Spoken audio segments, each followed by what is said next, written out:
Hello everybody and welcome back to this week's drawing. And as you've already noticed, we've already got the paper version completed and done. If you checked out yesterday's video, what you can see here, it has been coloured in and it was used with my new pens. And guys, I give those pens a 10 out of 10 for being able to use them. And I definitely would recommend buying some for yourself. You can get them in all in local shops.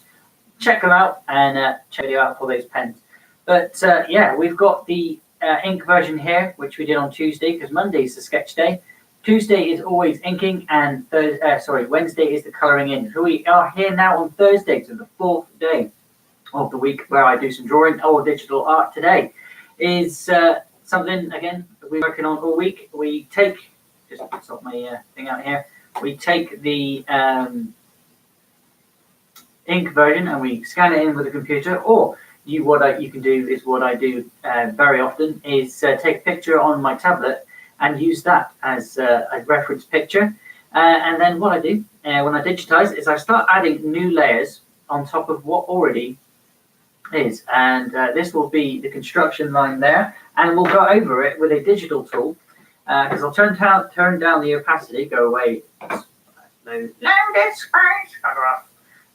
What I normally do, guys, is add this layer, and I'm going to call this layer, give it a double tap, I'm going to call it construction lines, or con lines as I do it, because I can never remember the word construction, because I'm highly dyslexic, and it doesn't have a spell check on this. So we'll have con lines here, and later on, I'll be adding more layers in this side, guys, so don't forget to keep looking at this layer. I will tell you when I'm adding a new layer, unless I do it quickly. Then definitely check here. You always need more than one layer when you're working with digital work. It's not like paper in the sense that you're restricted to one layer, because one layer will be for the construction lines, the second layer will be colouring, and then you go into multiple layers for colour and multiple layers for shading and things like that for other parts to the picture.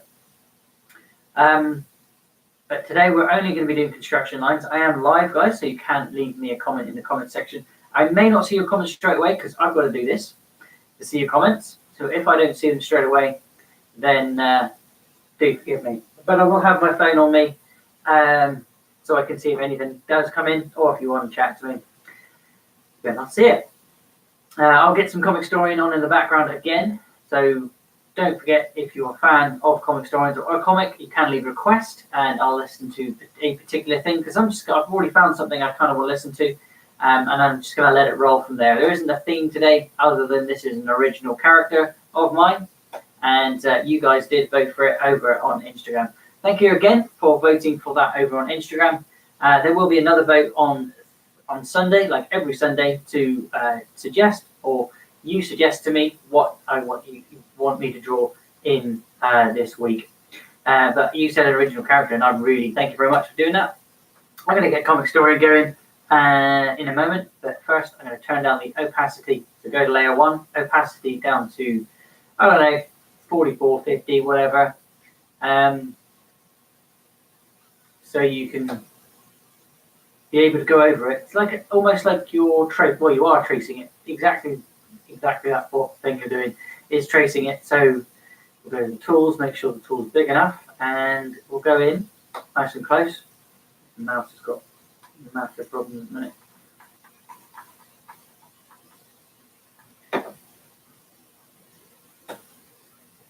Now, I spelled T on my bloody mouse. They're a decent mouse as well, as wireless. Wish I never did that. Still works, it just occasionally it makes a cracking sound. Like a sticky. I'll have to clean that out. So we go over here, like so. This is going to take me a while, I think, because of the way the mouse is working. So zoom in a little bit more. It's not running as clean today as it normally would be. This app is, again, if you're not aware of this, this app is called Krita. It's completely free. You can check out for yourself if you want to do some digital art.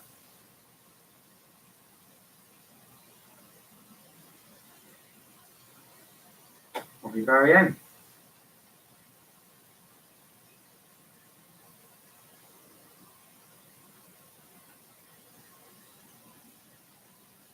Oh, this computer's slow today. I've got it running and got nothing much running, I don't think.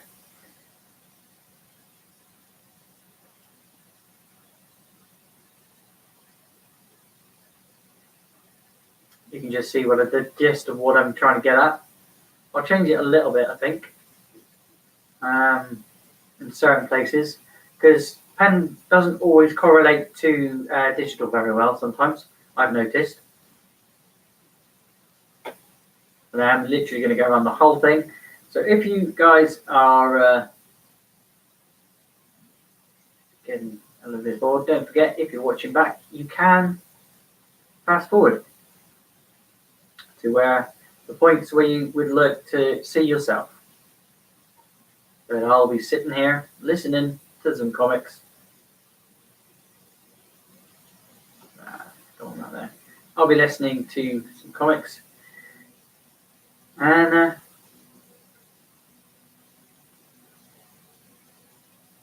drawing for a long time.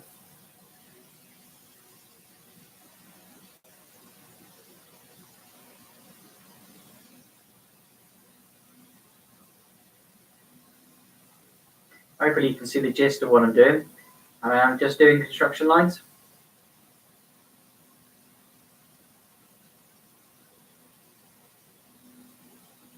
Because the colour will probably be recorded, guys.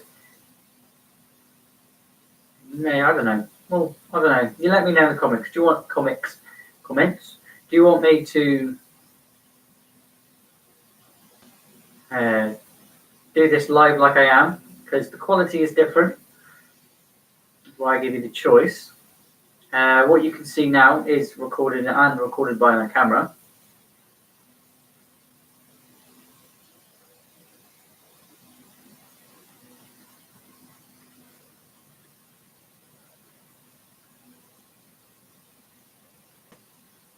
But if I was recording and not going live, then I would you would see the screen that I see. So it's screen capture quality. Let me know in the comment section what you want me to do. In this one, as more than likely I will record it, just because I like to let you see what I'm doing in a better way. The construction lights here. That would be a helicopter. Hello, helicopter. How are you doing?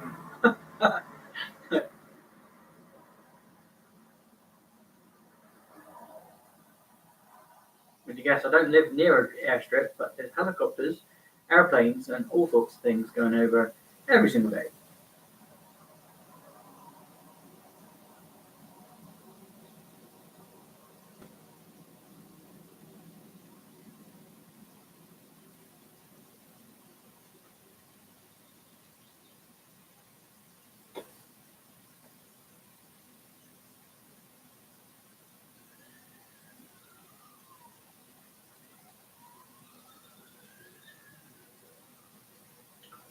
And don't forget the ambulances.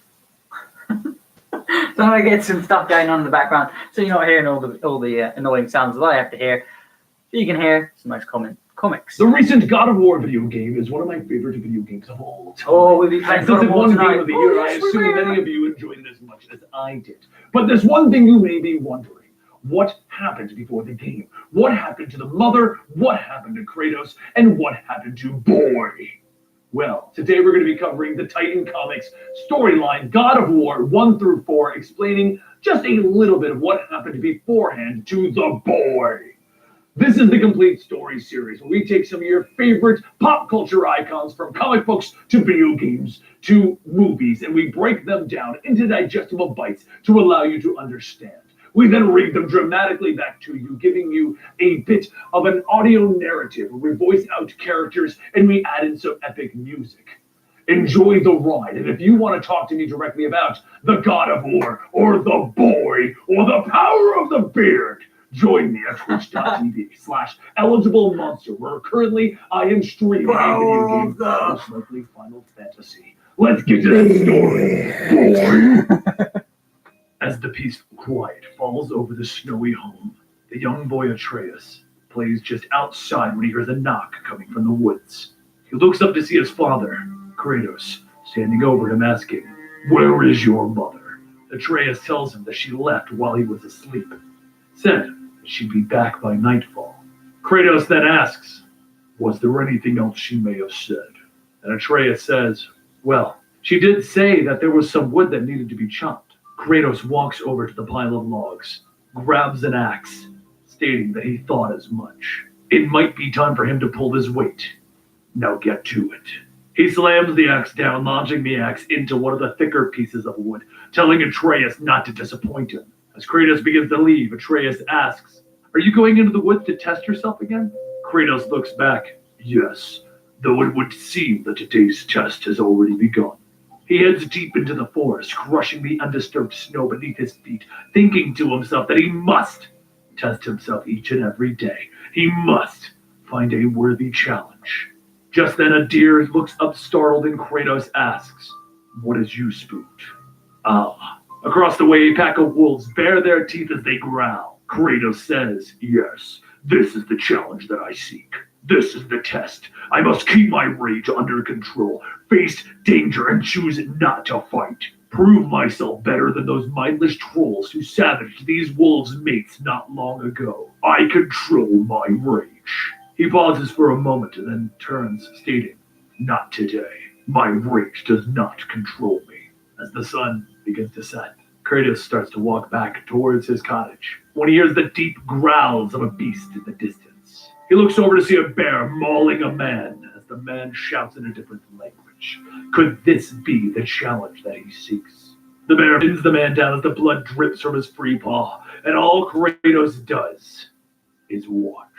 He cannot understand the old man's cries, but clearly he screams in fear. He should walk away. What is the fate of one old man to him?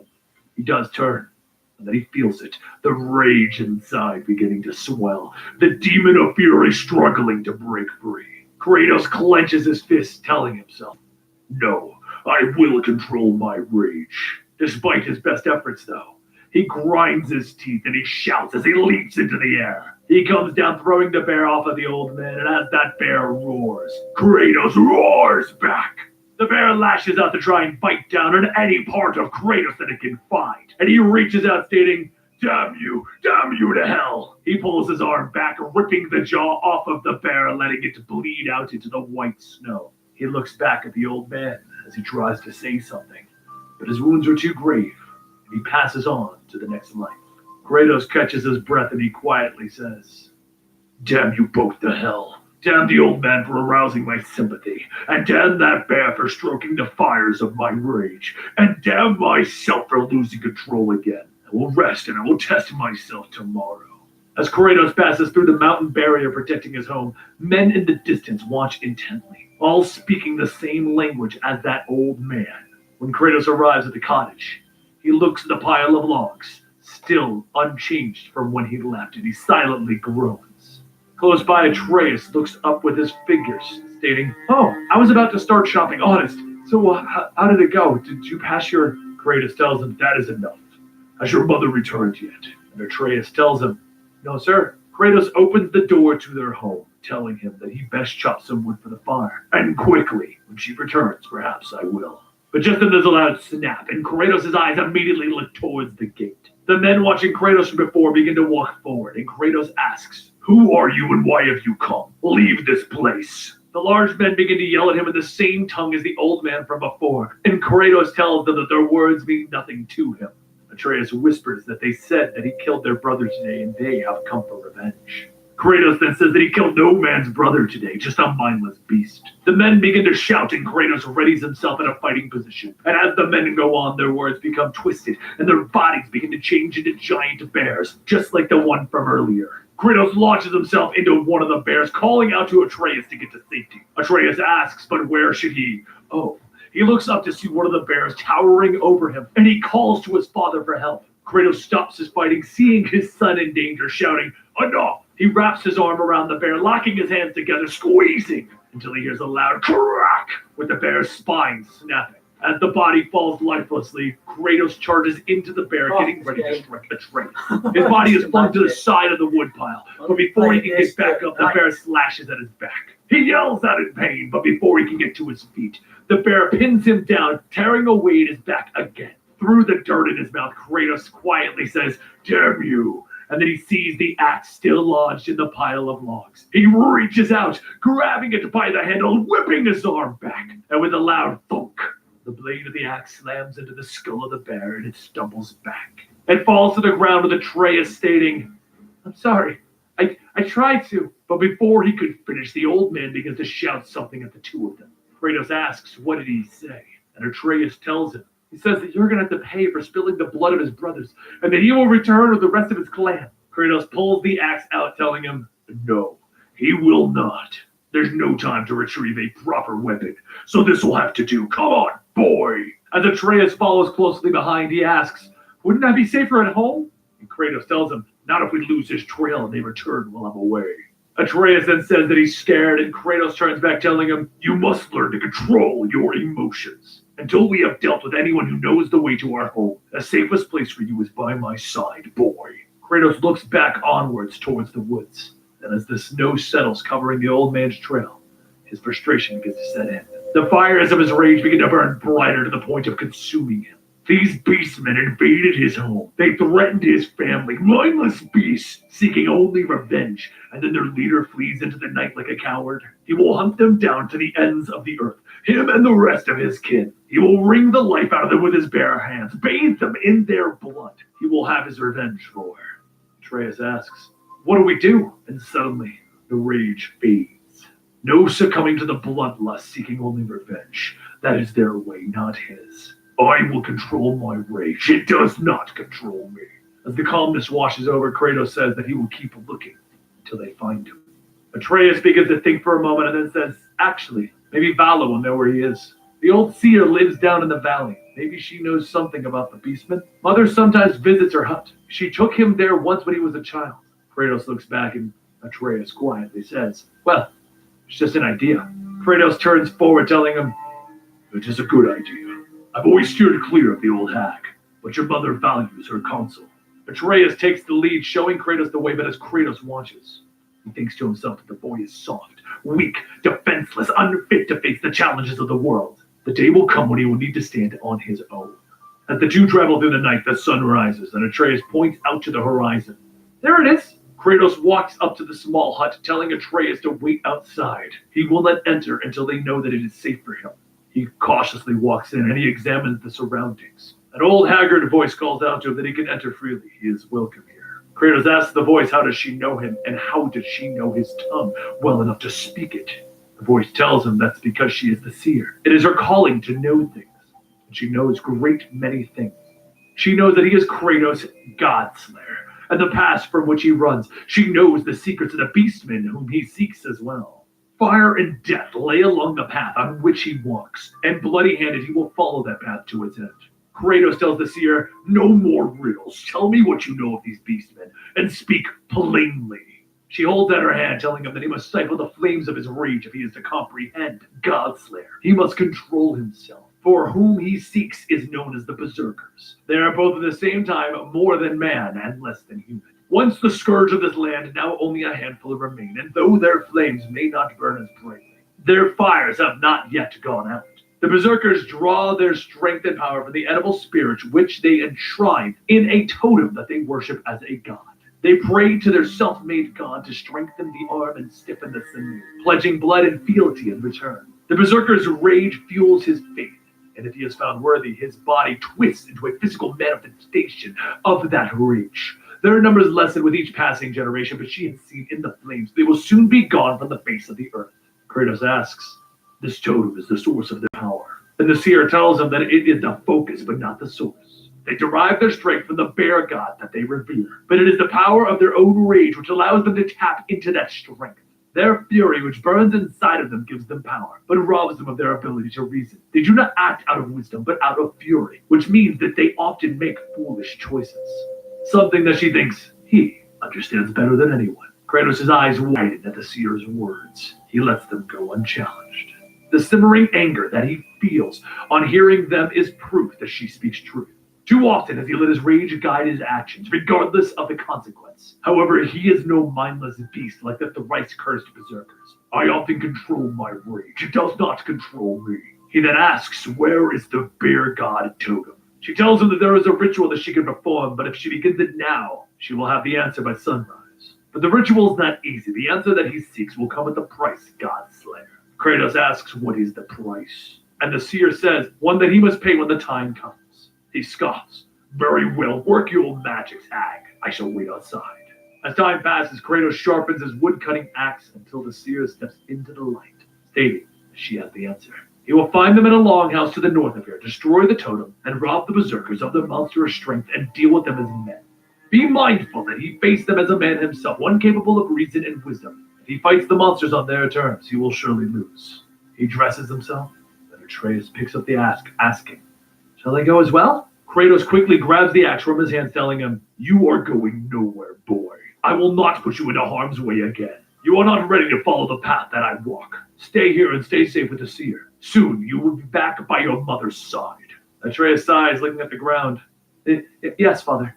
And Kratos travels a day's journey to the north, and as the sun lowers, he finds the longhouse the seer spoke of. He sneaks in to find the berserkers asleep around their bear god totem. He tightens his grip on the axe as he quietly makes his way in, being mindful to not disturb the beastmen. It would be so easy for him to strike them as they slept, but if only one of them were to wake in that time and call upon their bear god, it might be too late. With each passing second, Kratos gets closer and closer to the totem. And just as it's within arm's reach, a voice calls out to him. He looks back to see one of the berserkers calling out to the others, and he tells them to stay their claws. They have violated the sanctity of his home, and he has come to put an end to this. Step aside and they shall live, or stand against him and die. The choice is theirs. Either way, he will destroy that totem. All of the berserkers begin to get up, shouting, and as they do, each of them turn into a giant, snarling bear. Kratos clutches his axe, throwing himself into battle, stating, damn you all to hell. The flames within Kratos burn white hot, and he is consumed. He is fury. He is rage. One of the berserkers knocked Kratos' axe out of his hand, but Kratos charges in, wrapping his arms around the berserker. He struggles to break free, but Kratos headbutts and thrusts his arm into the berserker's stomach. As a loud crack, as the berserker's spine snaps, and Kratos throws the body down, shouting, die! He spins back, grabbing the axe, hacking away to the next berserker. But one careless swing gives the berserker the time to knock him down. The berserker pins Kratos to the ground, opening its mouth, getting ready to bite down. But before it can, Kratos whips his arm up, lodging the axe deep into the forehead. As the giant lifeless body falls to the ground, he gets up, pulling out his axe, asking, who's next? The berserkers howl, they roar, and Kratos yells back, if that's what you want, come at me. Blood splatter begins to paint the walls of the berserker's cabin as Kratos continues to fell one beast after another. But as he is hit, he remembers what the seer told him. If he is to fight the monsters on their own terms, he will surely lose. He must face them as a man himself, one capable of reason and wisdom. He closes his eyes, telling himself, yes, the old woman was right. I must fight as a man, not as a monster. My rage does not control me. He takes a deep breath, turning, throwing his axe into the berserker's totem. A loud thwack echoes throughout the cabin as everything stops and the totem slowly ignites. The flames quickly turn the carving into ash, and when Kratos looks back, the berserker holding him down reverts into a man. The berserkers look around for answers, speaking to each other in their native tongue, but Kratos pushes them off. He tells them, you violated the sanctity of my home. You threatened my family. No more. Moments pass as he steps out of the burning cabin, stating that it is done. With the totem destroyed, the berserkers pose little threat. He may have let them live, but the demon within them took hold. Damn them for forcing my hand. And damn me for not being strong enough to resist it. He takes the last torch, tossing it on the cabin, and he leaves. Back at the seer's hut, the seer tells Atreus that his father will be coming back soon. There is something that he must do for her before he returns. She hands him a small dagger, telling him that when the time comes, remember this moment, and know that he will be stronger than he ever knows. Atreus takes the dagger, asking, what does that mean? What am I supposed to do? A snapping of twigs can be heard, and the seer tells him there is no time to explain. He is already here. Just then the elder berserker pulls open the hut flap, shouting in their language. Atreus puts himself between the man and the seer, stating, don't worry, wise one, I'll protect you. And a few moments later outside, Kratos climbs up the cliff, seeing the hut, thinking that by morning the boy will be back by his mother's side. Then he can test himself again in the woods. But as Kratos finishes the climb, a scream can be heard, and he runs in yelling to Atreus, asking if he is hurt. Atreus stands holding the bloody dagger, telling the Berserker to step away. With Kratos shouting to Atreus, telling him to run while he handles this, the Berserker yells and Kratos shouts, "For the last time, I do not understand your gabbing." As the Berserker throws himself forward, Kratos grabs the Berserker by the head, pushing back, creating a loud snap. The Berserker falls to the ground with his head twisted and lifeless, and Kratos looks at the wounded seer, asking if she saw this coming. She tells him that she said before that there would be a price for him to pay. He defeated the last of the beastmen, but there is an enemy that he is yet to conquer. Himself. She draws her last breath and then leans back. Kratos steps out of the hut, telling Atreus that they're going to need to build a funeral pyre. As the flames burn, Kratos thinks to himself that the boy put up a spirited defense before his arrival. There is hope for him yet. Kratos begins to walk, stating that it is time for them to return home, and Atreus asks, "Did I do well?" Kratos continues his pace, telling him, "You did well enough. From this point on, leave the fighting to me." Atreus hurries to catch up, stating, Yes, father." As Kratos finishes telling himself that even though there's hope for the boy, he will see to it that he does not follow the same path as his father. I hope you enjoyed this storyline, and I need all of you to do something epic, truly epic. Hit up Titans Comics and tell them, we want more Kratos. Give us more of this comic. Give us more God of War. By the power of the beard, Kratos will live on. If you want to talk about video games and stuff or enjoy what we do here, then please consider subscribing to Comic Story, as we not only do video game recaps and the comic books and their storylines, but we actually do superhero books like Batman, Superman, and stuff like that. Coming up soon in our video game coverage, we'll be doing more Warframe lore and some of the Witcher comics.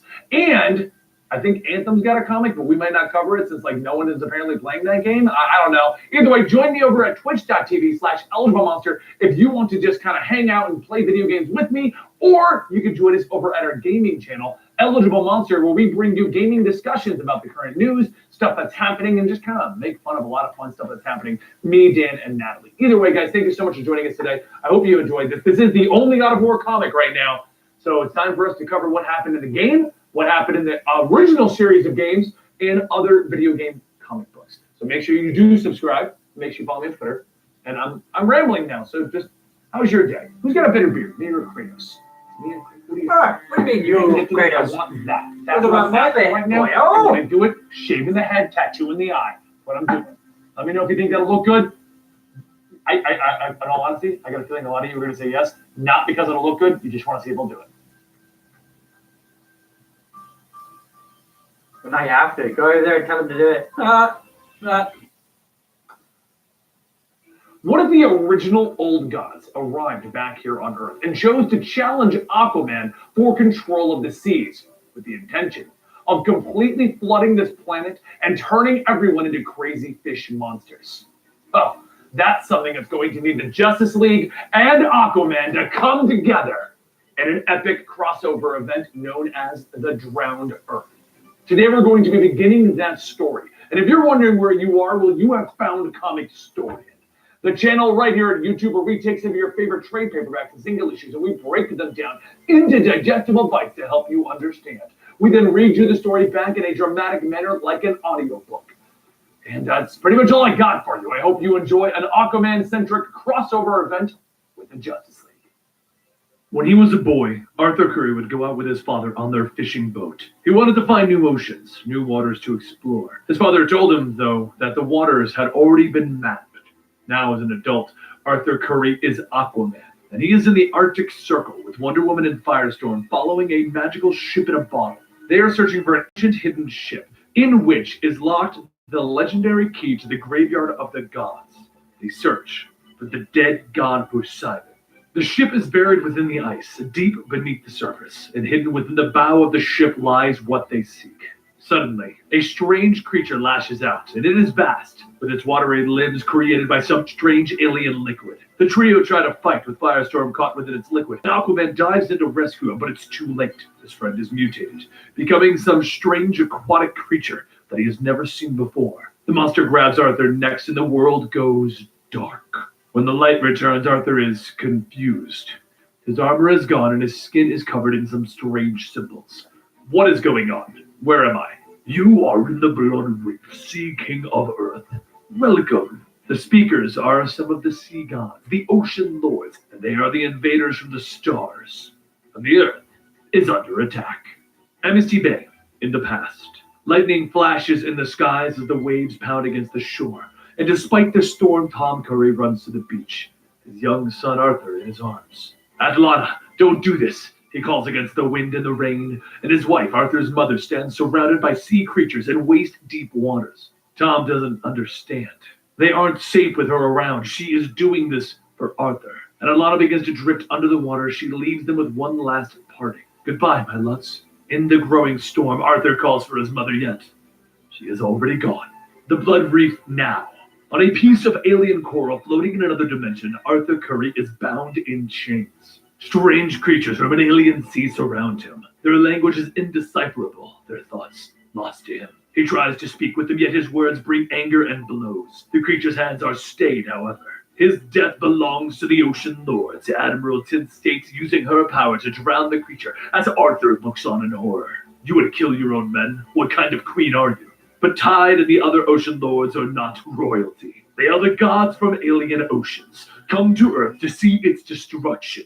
The others check in, and Captain Gall informs them that their fleet has blockaded the Earth. Commander Dro controls the flood, and soon the Earth will be drowned, and the people transformed into hideous monsters. Arthur begs them to stop. They need not have war. We can have peace. It is far too late. In Gotham City, the waters have risen. The people are drowning in the streets. Commissioner Gordon struggles to get an old lady inside before she almost drowns, but everyone who comes in contact with the strange liquid is transformed. Behind him, Batman appears. Gordon's men are gone, and Batman informs him that he is coordinating with the Justice League to try and save as many as he can. Batman wants Jim out of there, though. But before his friend can respond, the old lady tackles Jim. She is now a strange fish creature, sending Jim to the watery streets. Gordon emerges, now a monster as well. Shut the door and barricade it. Get to the roof. Batman orders to the survivors and then turns to his friend. Jim rushes the Dark Knight, his claws raised. I'm sorry, Jim, I'll fix this, I swear. And with that, Batman disappears. Meanwhile, over at the Hall of Justice, Batman orders Magan to end the mental transmission that he was sending to Gotham. The League's top scientists are trying their best to figure out a solution, while the rest are trying to save the world. Batman, his body in a cast, is coordinating everything with the help of Magan's mind link. Batman orders an evac of the Hall, and he informs her that he'll be staying behind to guard the totality, the mighty secret of the universe that the Justice League recently acquired. He then begins to check in with the rest of the League. Over in Metropolis, Superman is overseeing the evacuation. Thankfully, Lois is safe in the Fortress of Solitude, but across the planet, moving at blinding speeds, Flash is helping everywhere that he can. The heroes of the world are doing their best to protect the people of the Earth. In Atlantis, Queen Mara fights against her own people, transformed into the creatures that the oceans have never seen before. Her magics keep them at bay while she climbs. She needs assistance. And finally getting high enough, she rips the bars off of the prison windows, revealing the Ocean Master. Orm, are you with me? He agrees. Back at the Blood Reef, Aquaman's prison, Arthur watches helplessly as the heroes of Earth try to save his people. Aquaman questions the gods why they would terrorize his planet. In the past, the heroes of Atlantis and the god Poseidon locked away the Ocean Lords. They watched as their own worlds died without their protection and guiding hands. For this, they have returned, and they will punish Arthur and the Earth. They are not alone. From the waters behind him rises Aquaman's oldest enemy, Black Manta. The Legion of Doom sends its regards, Arthur.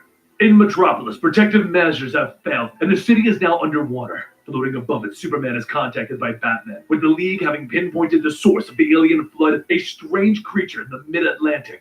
His eyes glow red with anger. Tell me where this thing is, now, Clark orders. Superman arrives fast. The creature is huge, made of living water, and it turns its strange eyes on the Man of Steel as he acknowledges it. I don't know who you are. I don't know why you're here, but I need you to understand something. This world is under my protection. And with these words, the Man of Steel brings his hands together in a clasp so powerful that it sends a shockwave through the beast, dissipating it. I heard that from Coast City, Flash shouts as he arrives at the scene, running so fast that his feet never actually come in contact with the water. So fast, in fact, that he can't stop as the creatures begin to reform around him. Unable to stop, the Flash runs straight into the creature's open mouth. Superman watches as that creature reforms in the ocean before him, and from behind a voice calls out, "Its name is the Flood. It comes from a race of krakens native to my homeworld." Commander Drogue rises out of the ocean atop his demonic seahorse steed. Drogue wraps his hands around the Man of Steel's throat, and your world's reckoning has only just begun.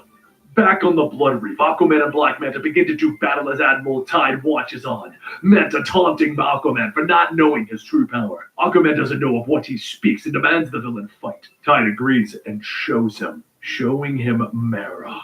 In Atlantis, Mera and Ocean Master are fighting for their lives. With Arthur reaching out to Mera, he tries to warn her, but Orm knows that they are running out of time. He sends her to the Hall of Crowns, where the remains of the greatest heroes and kings of Atlantis rest. He tells her of the legend of Orion, of the heroes that fight against the evil creatures from the stars. And with this legend, he shows Mera the crown of Orion, which should lead them to the weapon that the hero used to strike down these evil creatures. Suddenly, the wall crashes inward as Captain Gaul arrives. Mera trying to use her magic to hold off the invaders, but Orm knows that it's only a matter of time, sacrificing himself.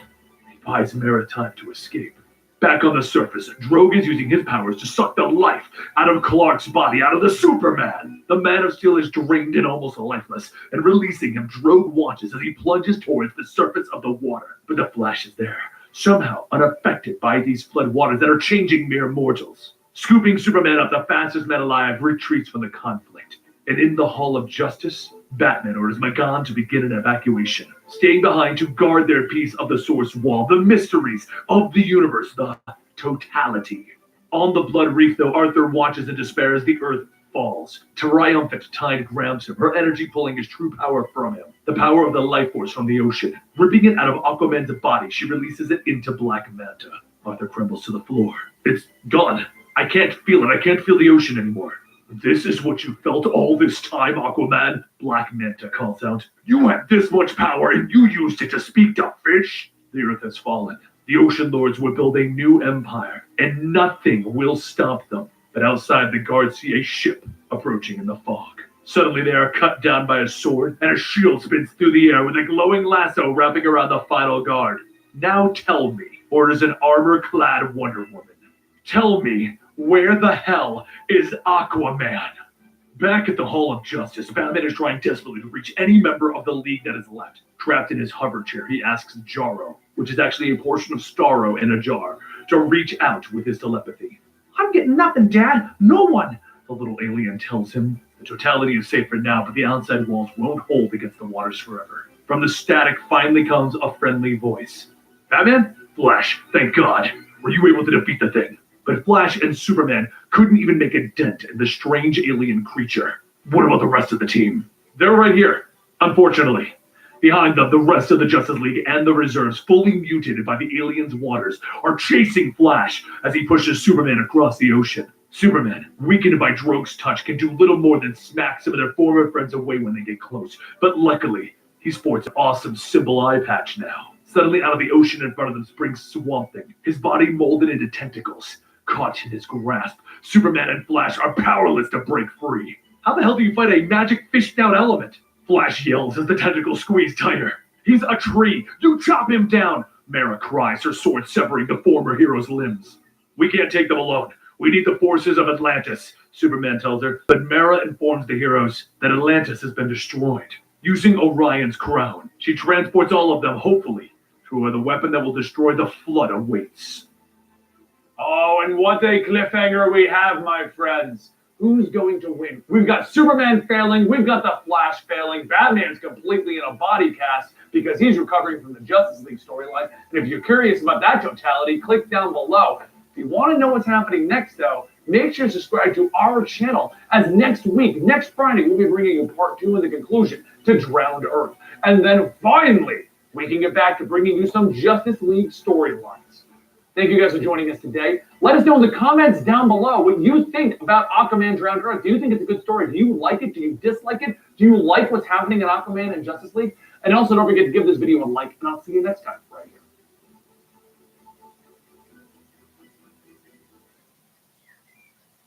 Definitely go and Okay, check so them you out, want to guys. get into this huge War of the Realms event that is taking place across almost every single issue of Marvel Comics. However, you haven't been following Jason Aaron's Thor run for the last few years. Don't worry, we here at Comic Story have got you covered.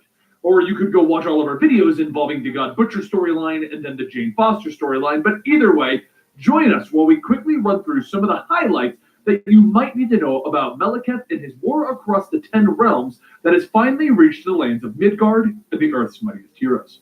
For those of you who don't know about Norse mythology or have never picked up a Thor comic but are interested in Captain America knocking over some frost giants, we'll start off very simple. And I'm going to warn you right now, when it comes to Norse mythology, I'm probably going to butcher like almost all these names. Anyway, what are the 10 realms? The 10 realms make up the world tree in Norse mythology and are considered different planes of reality or planets. It gets a little hazy the way Marvel does it in the Marvel universe. Each realm is generally home to different creatures of myth from the Norse myths. They are as follows.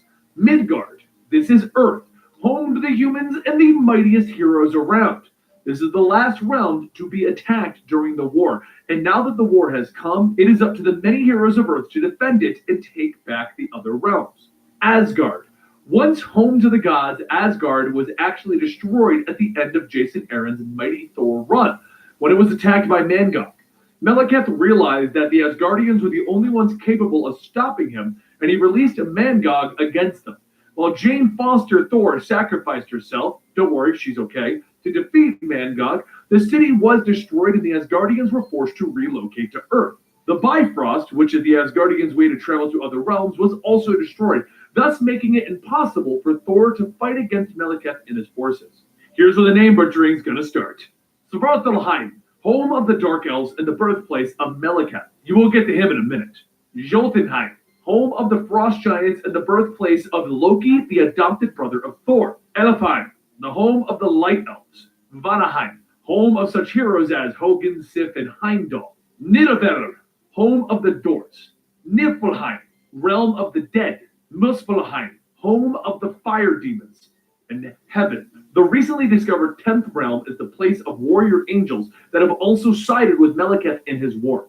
This realm was actually introduced by Jason Aaron during his Thor run and was shown to be the home of Angela, the long-lost daughter of Odin and sister to Thor and Loki. When it was believed that the angels had killed his daughter, Odin actually severed it from the world tree and erased all knowledge of heaven from history. Okay, so we just said a bunch of weird names, and hopefully Dylan put them on the screen so you can see how they're actually spelled, and this may have confused people. We apologize. Let's move on. Who is Malekith? Now, the War of the Realms was started by the Dark Elf Malekith. Malekith was originally created by Walt Simonson and first appeared in Thor number 344 in 1984. He is a powerful sorcerer who has plagued Thor throughout his history and was eventually locked up in the realm of the dead. That is until Thor God of Thunder number 13 by Jason Aaron, when the evil being was freed from his prison. Thor, working alongside warriors from the other realms, tried to stop Malekith and end his reign of terror. Yet, despite his best efforts, Malekith was able to walk free due to his political schemings. This allowed him to conquer his home world. Then he set his sights on the entirety of the 10 realms, and quickly began to ally himself with the Frost Giants and the Fire Demons. Further allies would appear in the form of Dario Agger, head of Roxxon Corporation on Earth, who has sided with Malekith due to the financial gain of war for his company, as well as the Enchantress and Loki, who as always seems to be playing both sides against each other. The war began across all 10 realms in Mighty Thor number 1, just after Jane Foster had become worthy and began to protect Earth in the other realms as Thor, the goddess of thunder. Despite the best efforts of Jane Foster and the Council of Worlds, sort of like the 10 realms version of the UN, Malekith's war continued to wage across all of the realms, except for Earth. Throughout Jason Aaron's run on Thor, in various forms, the War of the Realms has been a constant background plot. Malekith has become the ruler of the Light Elves due to his magic and political schemings, and invasions against the Dwarves and the Realm of the Dead have also taken place. To make matters worse, Thor is now considerably weaker, with Mjolnir having actually been destroyed during the battle for Asgard against Mangog. Now Thor must rely on new hammers that have been created by the few remaining dwarves. Yet these new hammers do not have the strength or the power of his old weapon. It is only now that the war has arrived at the last realm. Midgard, Earth, and let the battle begin. If you want to find out how the War of the Realms turns out, well then, go check out your local comic book store or check out Comixology. But if you want to wait, mostly every week we're going to be bringing you a video related to the War of the Realms event right here at Comicstorian, trying to keep you up to date on all of the tie-ins, all of the special events, all of the crazy stuff that is happening in this big battle happening on Earth. I hope you guys found this primer a little bit helpful. We're trying to get you guys caught up for a lot of the big events so that you know what's going on in your favorite comic book world. And you know what? We're just here to help you guys out. So consider subscribing to our channel, and I'll see you next time right here. Hi, I'm Benny. And it seems like a lot of YouTube channels are doing these little end bumpers right here where they just tell you about stuff. I mean, College Humor did it, so why can't we do it? Just wanted to fill you in real fast. We do have quite a few other projects that we also work on. Comicstorian isn't the only thing. We have our Twitch channel, twitch.tv/ElderMonster. We have our merchandising t-shirts where you can buy shirts for almost all of the things that we create at designbyhumans.com/ElderMonster. We have our mythology and history channel known as Conspiracy, or where Conspiracy Cast is, known as the Tales of Earth channel. And we also have a patreon.com/comicstorian page where you can further support us if you like what we're creating and want early access to everything and get access to 5 of our podcasts. Incredible amount of stuff. So if you want to come hang out with us on all of our other projects, here you go. Now we're going to keep ripping off the College Humor end bumper thing. I don't know who started that. Could someone tell me down below who started the entire end bumper thing? Because apparently that's a thing now. Today we're going to be continuing the Heroes in Crisis storyline with issue number 8. This storyline is about a location known as Sanctuary, where superheroes who are struggling with PTSD or just the idea of being a superhero can go and anonymously speak to a robotic psychiatrist to help them get through it. But recently, everyone at Sanctuary died, including Wally West and Roy Harper. But as Superman was telling the world the truth about Sanctuary and that their superheroes needed to heal, and Batman and Flash were trying to solve the murders, we discovered that Wally West himself is seemingly the killer. And now the question remains, how did Wally West do it? This is the Comicstorian channel, considered one of the weird parts of YouTube, where we break down the stories of your favorite pop culture icons, video games, and comic books, and give them to you in an audio drama fashion. Today, we'll be doing Heroes in Crisis number 8, and the entire playlist is down below. Wally West looks up into the camera as blood splatters on the wall behind him. My name is Wally West. I'm the fastest man alive. This is my confession. He begins. He had been at Sanctuary for a little over 3 weeks. He was there, like so many others, to recover. He had to look at himself to see why things hit him so hard. He was starting to get there, like Narc, like Red Devil, like Roy, Poison Ivy, Commander Steel. He was good. I was getting there, I think. Yet, Wally realized the problem. He was alone in his pain. Sanctuary kept telling him that he wasn't alone, that everything he was going through, a lot of other heroes were going through as well. They're all heroes. They're all struggling. They're all going through this together. I didn't believe it. I feel like this pain can't be in the others, or I'd see it. I'd see them suffering like I suffer. Wally believed that he was the crazy one, that he was the messed up one, that everyone else was cool, that only he had to deal with these problems, everyone else could just get through it. It was Linda. Not her fault or anything, just the fact that he couldn't talk to her. In this timeline, his wife, she wasn't his wife, but he remembered her. He remembered that timeline. He remembered his kids. We used to share everything. She was the only one that I could talk to. I wanted to tell her and I couldn't. Wally is now running. Images of the others at Sanctuary seem to flash by, yet he believes that Sanctuary must be fake. It was all created for him. The others must be lying. Why keep it anonymous? Why not let everyone suffer together? He was the symbol of hope. The others knew what he lost, but he somehow got through it, didn't he? He runs faster and the Speed Force begins to crackle around him. He needed to see the others, yet Sanctuary wouldn't allow it. It was all anonymous, and the data for the confessions was deleted immediately. Yet that didn't matter to the fastest man alive. So Wally, he ran faster. He stared at the camera, sadness and horror on his face. And in an instant, I experienced 1,000 heroes in crisis. For an instant, I wasn't alone. And in that instant, I broke. Wally was flying out of the house, his actions having set off the alarm system that now blares throughout Sanctuary, warning the other heroes, and they all exit immediately. Tears are streaming down Wally's face as he stops in the field outside. Energy crackling around him, speed force flowing through his veins. He knew that they would find him. They would see what he had done, that he had looked into the anonymous tapes. The guilt filled him, and with the sight of all that pain, he lost control. The others grew closer as the speed force unleashed. Energy lashing out, striking everyone around him, launching them away, killing them instantly. Wally didn't wait. He ran back inside. He reprogrammed Sanctuary. He had control of it now. And quickly he finds the last two that hadn't left to see the alarm. For whatever their reason, they didn't leave, or they didn't hear it, or maybe they were busy, or they just thought the others were going to get it. But Booster Gold and Harley Quinn were left.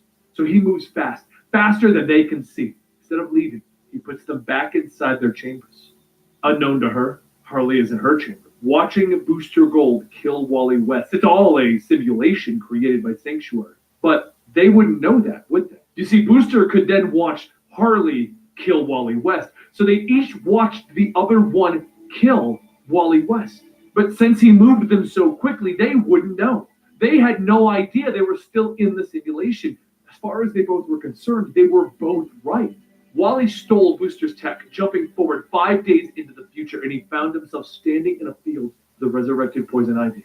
Words were exchanged. Poison Ivy looking between the two Wallys, confused. He killed himself quickly. He brought that dead Wally back in time. He runs fast, faster than anyone could have imagined, setting up a crime scene, setting it up to look like either Booster or Harley could have done it. Wally had spent his entire life working alongside one of the greatest crime scene investigators of all time. He knew what everyone would look for, so he put his body next to Roy's. It seemed right, you know. We were there at the start of things. He then runs back inside, bringing Booster Gold out first after letting him think that Harley Quinn had done it. Harley was next after seeing Booster Gold commit the murders. And then he runs back inside, destroying the Sanctuary robots. And he wrote a message on the walls. Puddlers did. After it was all done, Wally went back outside and sat on the front porch, head in his hands as tears fell from his eyes. Everything he had done worked. Everyone focused on the message, on the suspects that didn't commit the crime. And he once again looked up at the camera. Despite everything I'd done, I was free. Everything I had done gave me 5 days. 5 days until I would see myself to kill myself. 5 days, Miss Lane, for me to finally tell the truth to the world. And that brings us to the near conclusion of Heroes in Crisis. The big reveal, the big murderer is finally out there, and I hope you guys enjoyed this. We'll be coming back in about 2 to 3 weeks with the conclusion. The comics paced out a little weirdly because they're tying it into the end of Doomsday Clock, which for those of you guys who are wondering, we will begin again real soon. I'm waiting for the finale. If you enjoyed this and you enjoy our audio dramas on video games, comic books, and movies, you enjoy us catching you up on things and me ranting about things, please consider subscribing to the Comic Storian channel, and you can find me on Twitter at Comic Storian. And I appreciate each and every one of you. Thank you, and I'll see you next time. Deadpool! It's one of my favorite superheroes, and I know if you're watching this, he's probably one of yours. Well, Deadpool's original run that we were covering did come to an end. And the Spider-Man Deadpool run is currently running concurrently to this, but a brand new Deadpool has started up. And the very first storyline brought to you by Scotty Young is what we're going to bring you today. I'm not going to spoil the plot to it, but I'll let you know what we originally titled it. Deadpool Underwear Barfest. No, it was Deadpool Unicorn Underwear Barfest. So using that as your base, you kind of have an idea what we're about to get into. Don't forget, if you have just stumbled in here and you don't know where you are, this is the Complete Story Series. We take some of your favorite trade paperbacks and single issues within comic books and sometimes video games and movies, and we break them down into digestible bites, allowing you to understand what is going on in your favorite pop culture element. We read it back to you like an audiobook narrative, and we remove some of the text from the panels for copyright purposes because all art is owned by its respective companies. If you do enjoy this, let us know in the comments down below. And don't forget, you can find me on Twitch at twitch.tv/eligiblemonster. Probably right now, if I've got this video going up when you're watching, we're probably doing a podcast. I'll see you over there, or enjoy this video. In New York City, everyone's favorite degenerate Merc takes some time from his busy schedule to catch the new emotional flick, Best Friends Buds. As the man on the screen tells his best friend that he can't believe he's dying and asks, why is it so unfair? Deadpool bursts out laughing. The dying friend says that he knows he doesn't want to die. She wishes that they could both die together because dying without him just wouldn't be the same. Deadpool stuffs more popcorn into his face when Negasonic, his secretary? Yeah, let's go with that. Calls him up.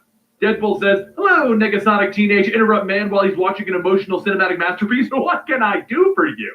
Negasonic tells him that she just got a call from their client asking why he isn't doing the job that he's being paid for. The biker watching the movie then calls up the Deadpool yelling, "Yo, big-ass Spider-Man, get the crap off your phone or I'll get you off it." Deadpool turns back yelling, "Ew, you know what? I gotta go. Now I'm on the job." He stands up telling everyone that he'd like to apologize for interrupting what he could only say is a masterpiece. But my name is Deadpool. Maybe you've heard of me? Any comic book readers out there? Haha, you know what? Never mind. Right now, I'm gonna need everyone to exit the theater. Everyone pushes their way out, and the biker from before tells Deadpool, "That was a big mistake, Captain Unitard." Deadpool tells him, "I'm gonna take a guess and say you're Rocco, aren't ya?" The biker laughs, "Sorry, bud. Rocco hit the head. But when he gets back, he'll love to meet your Kool-Aid colored superhero ass." Deadpool says, "You know what? First, as much as I don't want to admit it, sick burn. Second, the head? Are you all just a bunch of high school baseball coaches or actual bikers?" When Deadpool looks back, a large man that he can only presume to be Rocco tells him, "That's a sweet offer, but I'm not in the mood right now. How about we take this outside?" Deadpool pulls out his gun saying, "Look, Rocco, I'm getting paid a lot of money to make you not be alive. So how about we just skip all the drama and get it over with?" He shoots Rocco in the chest, but Rocco reaches in, pulling the bullet out, flicking it into Deadpool's face. Deadpool sighs, "Well, crap, this isn't going to be as much fun as I thought." Deadpool is thrown out of the theater, and he says, "Okay, let's start over. I'm here to kill you. Can we just get back to that and move on?" Rocco walks over to Deadpool because to beat him to death, or at least as close to death as Deadpool can get. And he says, "Whoever paid you should have hired a real merc. So how about you reach down into those pouches and hand the money back to whatever poor sucker hired you?" Deadpool struggles to stand up straight, telling him, "Refunds are only applicable upon failure to complete the job. And clearly, I'm not done." Rocco turns back, charging at Deadpool, telling him, "Oh, I'll fix that." And as he gets close, Deadpool wraps a belt strapped with grenades around Rocco's neck. He asks, "You know, I'd like to point out, pouches are perfect for holding all kinds of things. Phones, wallets, bottle opener, and in this case, grenades." He twirls the pulled pins around his finger, and a second later, there's a loud boom that can be heard across the town. Deadpool walks out of the fire with nothing left but his mask, telling the other bikers, "You might want to cover your eyes if you don't want to see little Deadpool here." The biker from before tells him, "No way." Deadpool pulls out a piece of paper, telling him, "I'm going to assume that you're Kyle Lakin. I'm just going to need you to fill the paperwork out and pay me the penalty." Kyle asks, "What penalty? We can discuss that later." Deadpool tells him, "Well, you see, there's no discussion to be had. Your boy Rocco put me through what only mutants, inhumans, or gods could do. You didn't disclose that, so penalty." Kyle hands back the paper, telling him, "Nah, I ain't paying you another penny." Deadpool sighs, "Okay." And he jumps on Kyle's motorcycle with the money, shouting, "Looks like I got myself a new pool cycle. Maybe motor pool?" Later at the Croton on Hudson, yes, that's an actual place just outside of New York City, Deadpool heads into the Fairwoods Mall still naked. Security guard laughs, telling him, "Looks like you had a rough day." And Deadpool asks, "What gave you that idea?" He makes his way to the Sweet Stuff's stuffed animal store, where he tells the manager, Kenny, that he might want to avert his eyes. Don't want him falling for him after seeing this.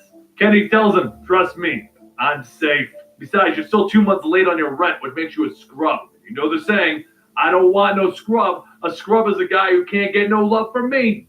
Deadpool says, "You know what? I'm taking some stuffies. Put it on the tab." Meanwhile, out in space, Rocket Raccoon says that he'd like to put 3 hotels on Broadway. Peter yells, "Whoa, whoa, whoa, whoa. You can't just put 3 hotels on one property." And Rocket tells him, "I just did.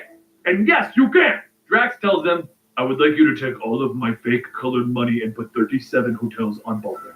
Rocket shouts, "Get the crap out of here. You can't put 37 hotels on one property." Peter says, "Really? You're yelling at him about breaking the rules?"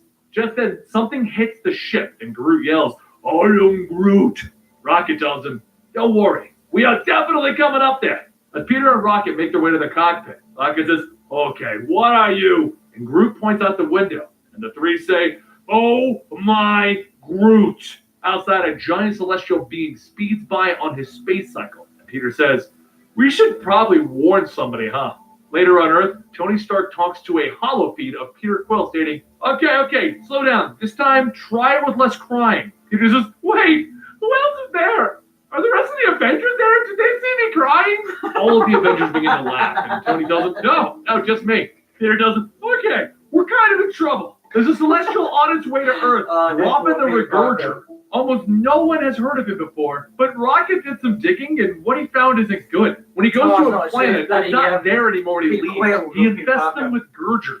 There's only one weapon that has been able to pull him down, and it's a good news, bad news situation. Good news, by some stroke of luck, you already have it on Earth. Bad news, well, you're not going to like who has it. Meanwhile, back over at Deadpool's office. You know, the guy who the video is entirely about, so it makes sense we'd go back to him. He holds up his new stuffy underwear, stating, the producers of Shark Tank weren't feeling it. Maybe they weren't understanding what I'm selling. Listen, it's not underwear with stuffies on it. It's stuffies that are underwear. Hello? Meanwhile, over at New York City, Groffin descends over the city on his device, but before he could get off of it breaks under his weight and he falls onto it. Spider-Man of the Champions looks up, stating, I'm pretty sure we're going to call the Avengers on this one. Maybe even call the West Coast Avengers? Great Lakes Avengers? Definitely the X-Men. You know what? Call everybody, all the people. But while Groffin begins his reign of terror, Deadpool enjoys a debate with some of the mall employees about movies. The cockwalk employee, you know what? Doesn't matter what he says. Hugh Grant in Notting Hill is the best thing that ever graced humanity. And just before Deadpool can prove that with a pointy end of his sword, a voice tells him, actually, Hugh Got takes the prize when it comes to romantic comedies. Deadpool swings his sword towards the voice, shouting, you are out of your mind. The sword breaks on Captain America's shield, though, and he looks at the broken blade, stating, well, crap! Look what you did to my sword! Cap asks, was it a rare sword? Was it some kind of sentimental sword passed down by one of your mentors? Deadpool goes, no, it's just a plain old cut you up, make you dead sword. But that's not the point. Look at it now, it's broken, Cap. Cap tells him, I feel the need to remind you of the fact that you swung that plain sword at me with the intention of fatally wounding me, Deadpool. Deadpool thinks about it. Actually, that's a fair point. What are you guys doing here? Cap begins to explain, but before he could get out of the word, Deadpool throws the hilt of the sword at Cap's head, shouting, just kidding, don't care, and he runs off. Cap sighs as he throws his shield through the ball, and when Deadpool notices it coming close by, he says, this is gonna suck, giant bat! The shield hits Deadpool in the back, sending him flying out of the mall and into a very particular car. He gets up from the mangled car, stating, okay, if that's how you want to play it. He stares upwards to see the rest of the Avengers standing there, and he says, okay, I didn't realize you brought everyone. Consider these bullets my way of saying hello. As he begins to open fire, Captain Marvel blasts a hole in his stomach. Black Panther claws at his face. Thor calls down lightning to strike him, and She-Hulk, well, imagine what it would be like to be kicked in the groin by a Hulk. No one's having a good time. After having the ever-living crap beat out of him and his arm being cut off, Cap tells him, look, we just want to talk, Deadpool. He stands up holding his guts in place, telling him, yeah, sure. Looks like I can pencil you in. Just step into my office, guys. A short while later, as Deadpool is duct taping his arm back in place, he says, did you really throw your shield and knock me into Ghost Rider's car? Actually, hold that. Hey, Negasonic, can you get us some coffee? In fact, tea if we have any. Negasonic doesn't even bother looking up from her phone, and she flips off Deadpool in his office. Inside of the office, Deadpool says, you know, I thought she's giving me the bird. I can't see it, but I can feel it. Anyway, I can't wait to hear what brings Earth's mightiest heroes all the way out here. Tony shows a projection of Groffin, stating that Star-Lord sent him a file on this thing. It's a nasty piece of business. First, when Deadpool stops him. Look, I might seem interested, but I'm like super not. Instead, I would just like to know what any of this has to do with me. Cap explains that with what little information they have, there's only one weapon in existence that can go up against Groffin, and Deadpool has that weapon. They would like him to give it to them so that they can, you know, save the planet. Deadpool tells Cap, you're going to have to forgive me if my memory's a little fuzzy. A memory wipe will do that to you. But where did I get this weapon? Cap says that Deadpool got it on Nowhere. He won it in a card game. Deadpool yells, I've been in Nowhere? Cool. Wait, I'm good at cards? This is very useful information in my current financial status. But regardless, if you want me, you're going to have to hire me. Tony stares and asks, what? Deadpool tells him, despite Cap's soft spot for me, I'm not in the helping business. So you can hire me and have me help save the world. Tony primes his repulsor blast. Screw this guy. I can't take him one more. But before Tony could fire, Nova radios in stating, hey, you kind of need to hurry up and wrap whatever you're doing because you got to get back to the city. We have a very big problem. And that problem is Groffin the Regurger, regurgitating all over the city. Deadpool gets up from his desk stating, so it's settled then, right? You're going to hire me to kill that guy? Cap tells him they are definitely not hiring him. And Deadpool winks, there it is, plausible deniability. The Avengers are not hiring me to kill anyone or anything, right? Right? He nudges Tony, with Tony telling him, no, you're not right. There's no winks. This suit doesn't even have a wink option. So Deadpool heads over to his storage unit at the not Hydra-owned hold-up storage, grabs the weapon and cosmic surfboard that he apparently also has to save the world that he was not hired to do. So as he flies over the city, he sees Groffin regurgitating and yells, holy crap! Tony wasn't very good at describing the size of this guy. He flies up to Groffin yelling, hey, Groffin! First, my name is Deadpool, defender of the Snark and Hugh Grant movies from the late 90s. I'm going to give you a chance to take all your little puke minions and leave Earth. Groffin tells him, never, tiny human. I will recurse your planet and make it suitable to give birth to my spawn. You cannot stop me. Deadpool reaches into his stuffy backpack, stating, first, that's super gross. Second, I can and I will with the taste of a cold, hard, death-dealing force. The one inside of this. He takes out a tiny gun and pulls the trigger, to which nothing happens. Groffin starts laughing. Deadpool sighs. Screw my life. He begins tapping the gun, stating, come on, Wade. Should you pick up that? Everyone's watching. Gotta get this party favorite gun to work. He blows in the gun and nothing happens. And then he shrugs. Well, worked in Nintendo games. Before Deadpool can figure out how to use the gun, Groffin opens up his mouth, throwing up all over Deadpool. A wad of bile hits Deadpool, carrying him back to Earth in a disgusting mess as it lands and explodes everywhere. He climbs out of the crater, stating, okay, I need to rework this a bit. Just then, Groffin's Gurgers start to roll up, and Deadpool yells, oh, come on, Pukeman! Across the street, Negasonic Teenage Warhead leans against a car, stating, sounds like being dead will make him happy. You know, she can't let him be happy. She charges through the Gurgers, ripping them to pieces, and as the blood and guys fly all over the place, Deadpool says, Lord, girl! Well, that solves one problem. Now we just have two. Suddenly, an ear-piercing shriek can be heard, and Deadpool looks down at one of Gurger's arms, touching the gun and it responding. He thinks about it for a moment and then grabs the arm, stuffs his arm into it like a giant glove, and yells, would you look at that? Negasonic tells him it's pretty disgusting, but how is he going to get up there and use it? That hot rod surfboard is trashed. Deadpool turns and yells to Colossus, hey, rip for her pleasure. Can use your help with something. Can you do that Wolverine butt-touchy throw trick? You know, the fastball special? As much as Colossus doesn't want to, he picks Deadpool up, throws him up towards Groffin's head. And as Deadpool holds out the gun, it begins to change shape. The gun breaks apart and begins to form into a super giant gun. And as Groffin stares down the barrel, there's a loud doom as it fires. Groffin's body turns to mush, and Deadpool stands on the mound telling everyone, that's right! The Avengers hired Deadpool to stop the Earth's biggest threat. 5 stars, would work again. Tony yells that they've been over this, they did not hire him. Where did his clothes go? Deadpool slides on his stuffy underwear and says, you know what? I'm talking to some investors about this. I'm still open to new partners. What do you think, Tony? Tony tells him it's a hard pass. He's not interested in stuffy underwear. Deadpool yells, you'll be sorry when this is the new scrub daddy. As news traveled about Deadpool's most recent job being a massive success, his office and phone lines began to get so busy that he could hardly keep up with it. While Negasonic tries her best to keep everything under control, one of the mercenaries asks what kind of scam are they running here. He came to speak with Deadpool and he's talking to, what's her name? She tells him it's Negasonic Teenage Warhead. And the mercenary tells her that that is completely unnecessary. Where is the bozo? Seconds later, the mercenary is shot out of the office by a fiery blast. Negasonic stands up shouting, look, like I said before, Deadpool's not here at the moment, and all he left was a stupid note. On that note, Deadpool wrote, gone to see a man about a horse or whatever the stupid saying is. Whatever, bye. Meanwhile, up in space, Deadpool steps off a space taxi as a rather large guard tells him to come this way. King Locke is waiting. He tells the guard, you know, this might be faster if someone helped carry these trunks full of space money. Just saying. As Deadpool stands before the celestial Locke, Locke leans from the throne asking, I trust that you were satisfied with Groffin. Deadpool says, oh yeah, totally did the trick. And when I purchased a planetary thread, I really wasn't expecting a vomit thing. Groffin was very embarrassing, and the council was easily persuaded to sacrifice it for the cause. Deadpool then asks, you mean a crap load of space bucks, right? And Locke says, well, yes. Deadpool goes on stating, since we're on this whole open and honest thing, there's a little nitpick that I have.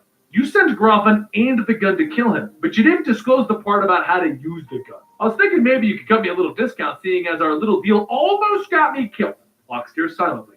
Deadpool says, well, even though you aren't saying anything, I can hear you saying, get the crap out loud and clear. Just then a portal opens up beneath Deadpool's leg, and he magically falls back into his office.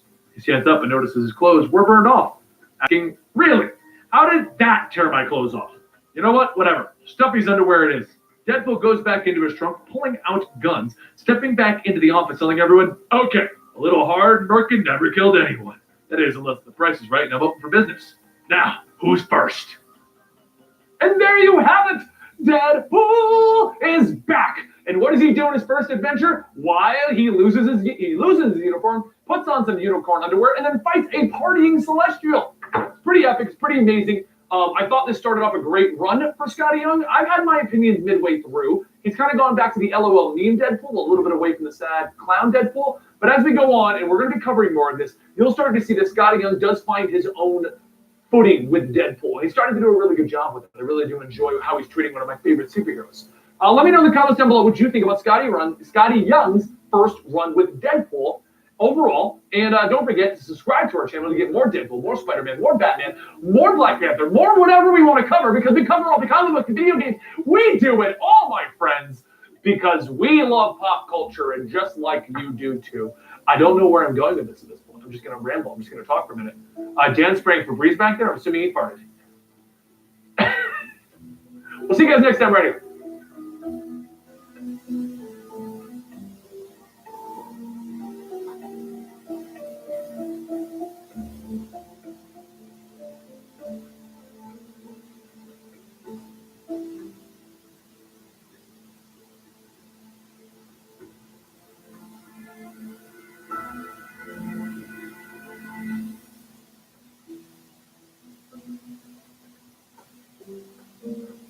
Okay, so we're getting there, guys.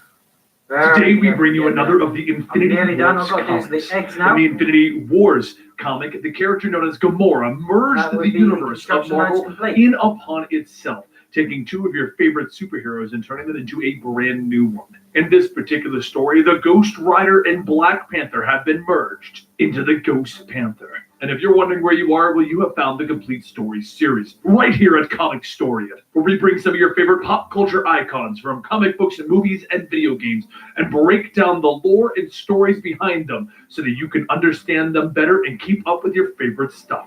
Now, let's begin Ghost Panther.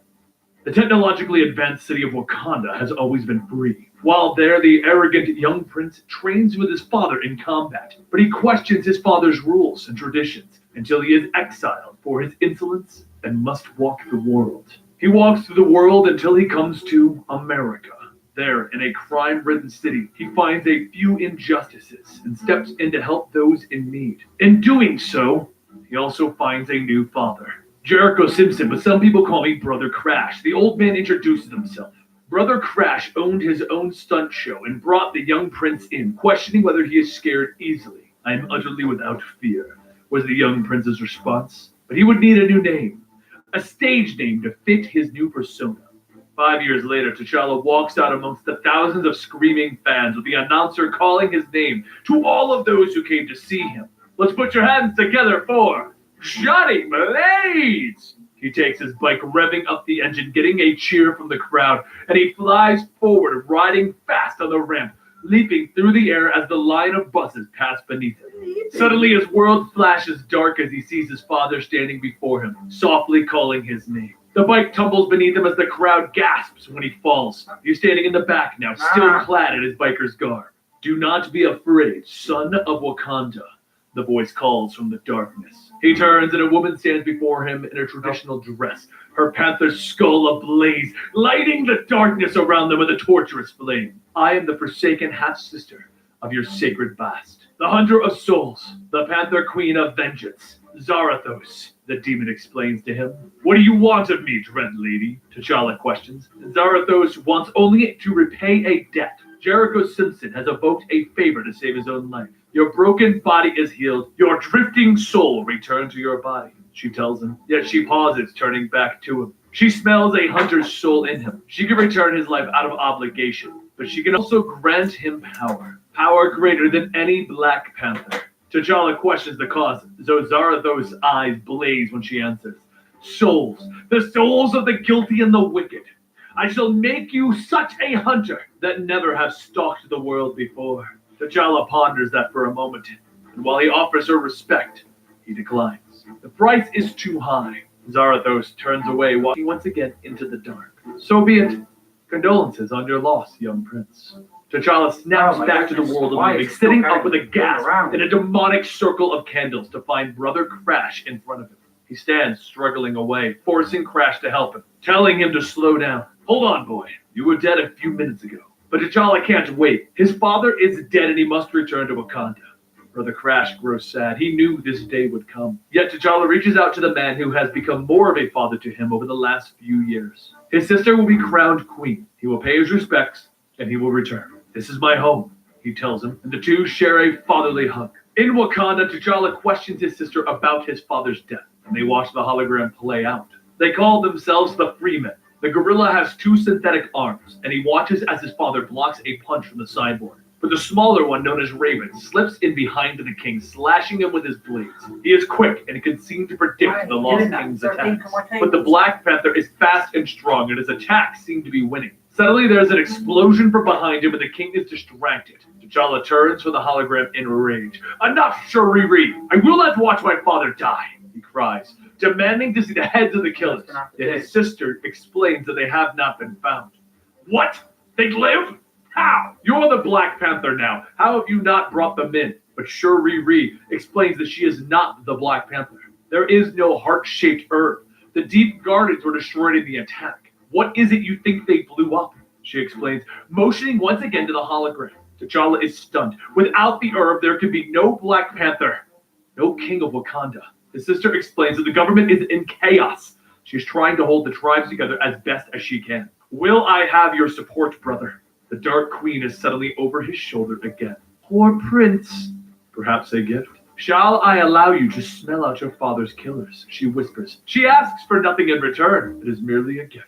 T'Challa comes back to reality with his sister's hand on his shoulder. Ignoring her words, he tells her that he needs a motorcycle. My name is Johnny Blaze. Call me T'Challa once I return with the heads of our father's killers. He explains that he walks out. He can smell their blood as he rides across the African plains, just kicking up behind the trail of his motorcycle. Zarathos calls to him. He was born to hunt. From their cave, the gorilla watches the rider approaching, calling out to his comrade. Umbakshula will deal with this lone warrior from Wakanda. T'Challa dismounts, pulling free his traditional energy spear, and he finds the gorilla standing before him, his sides blocking the sun. He dodges the fist as it impacts the ground. This is the great killer of the arena, Bane of the Masters, Slayer of the Martians. Umbakshula the White. The gorilla attacks again, dodging T'Challa's energy blast quickly, blows raining down from above, destroying the boulders around them. Umbakshula has killed 12 Martians since he was 8, he explains, gripping T'Challa's spear, attempting to rip it from his grasp. The prince presses the button on the hilt, jumping away, and the explosion tosses him further. He turns back, seeing the gorilla standing before him. You are going to have to do better than that. He struggles, but the hand grabs T'Challa by the neck, lifting him into the air. Zarathos, your offer! The prince gasps. He can hear her words whispering in his head, and he agrees. And that is when his head is suddenly ablaze. The panther's skull staring at Umbakshula as he drops him in surprise. I smell your guilt, prey! The ghost panther snarls, reaching the man, pulling him close. The hunt is over. Your soul is forfeit. The panther's jaws open and Umbakshula's soul is ripped from his body. The ghost panther laughs as the flames engulf him. Yet suddenly T'Challa is once again there, refusing to eat the souls of the men before him. Suddenly the argument is cut short as he has run through. Okie dokie, piggity pokey. We actually have gotten to the point where I love the next stage, because we've got all the construction lines and all of the inking of the digital version is now complete, guys. Hopefully you see what I've done here. What I'll do quickly is I'll add another layer. I'll put that underneath so you can see the difference in the picture. I'm going to put in behind there, I don't know, let's put in a white for convenience. What am I doing? I just go there and fill it in. Just use a filler tool. Where's it gone? There it is. And fill it in. Okay, we'll get rid of that and then fill it in. That's handy to know it does that way. So there you go. There is the final piece done from the original. There's the original. There's my construction lines. And there's the finished piece. Hopefully you'll join me in the next part where I'll colour this in with the apps here, which again, we've got digital tools, thousands of, I'd say thousands, hundreds, definitely quite a few, different texture tools we can use. And there's also sketching tool, no, that's wrong. That's pixel art. It's painting tools, which I might dabble into to get some textures for the clothing and things like that. And then we've got effects where we can add light and other things in later videos. So don't forget to hit that subscribe button, guys.